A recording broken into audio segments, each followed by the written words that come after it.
week, I need to tell you about Alcatraz versus the evil librarians. Well-known fact, there are a lot of librarians on BookTube, so I'll have to make this quick. Supposedly a fantasy novel written by Brandon Sanderson in 2007. This is actually written by Alcatraz Smedry himself, a 13-year-old boy who learns the awful truth that evil librarians rule the hushed lands, which is, of course, our regular world, which has been pulled, the veil has been pulled over us, where there indeed is, he is the heir to great knowledge and great powers from the otherwise unknown continents in the free lands.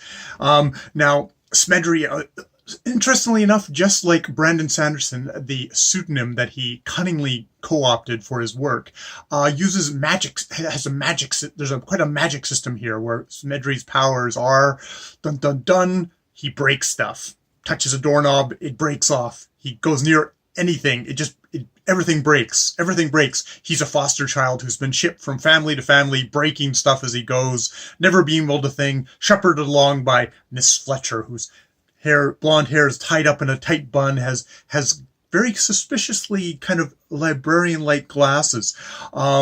But on his 13th birthday, he gets his inheritance from his parents, his father.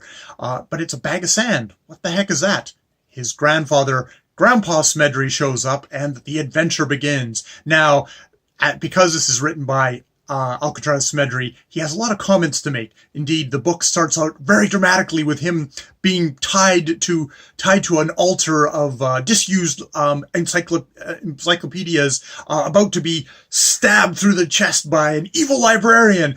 At which point he flashes all the way back to all the boring stuff, and he decries this real cheap kind of narrative ploy. And indeed, throughout the whole book, he talks about how indeed, he's not a very nice person. He's thought of as a great hero, but he's writing his memoirs to pull back the veil and show the awful truth about just how terrible of a person he is. But he also is a very good way of he'll note all the narrative techniques, much like Brandon Sanderson, suspiciously, who hosts Writing Excuses, where they talk about kind of writing techniques and indeed decry many of the terrible things that Alcatraz Smedry perpetrates here himself.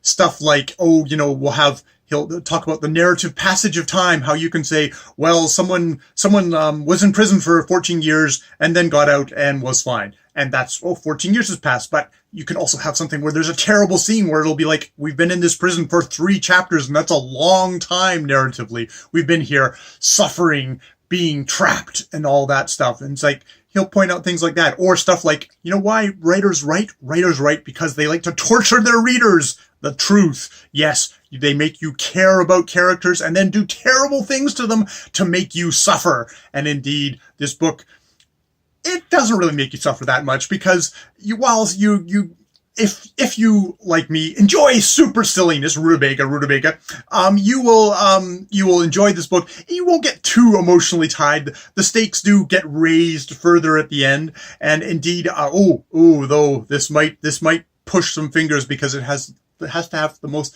wicked burn of J.K. Rowling at the very end. Indeed, something that you might think someone like Brandon Sanderson would think. Again, Alcatraz Smedry, very cunning in his use of authors. That Brandon Sanderson is too busy writing 800,000-page fantasy tomes to notice that somebody else is publishing under his name this series of fun meta adventure books, all starring Alcatraz Smedry, him, Grandpa Smedry, Bastille, his kind of 13-year-old ninja kind of bodyguard, Sing Sing. All, you see, now what's happened is the evil librarians who rule our world, they've named all their prisons after the common first names of the oculators, which is indeed why Smedry is wearing the glasses, because indeed you put on different glasses, you can see different things, you can get different powers. And everyone's got, and as I said, yes, Smedry has the power of breaking stuff. Grandpa Smedry has the power of being late. And Sing Sing has the power of being clumsy. So it's a wonderful, funny kind of mid-grade books, which If you wanted to punch me because I've been so enthusiastic and so like this through the whole thing and so damn silly, well then don't read this. You're probably an evil librarian at heart.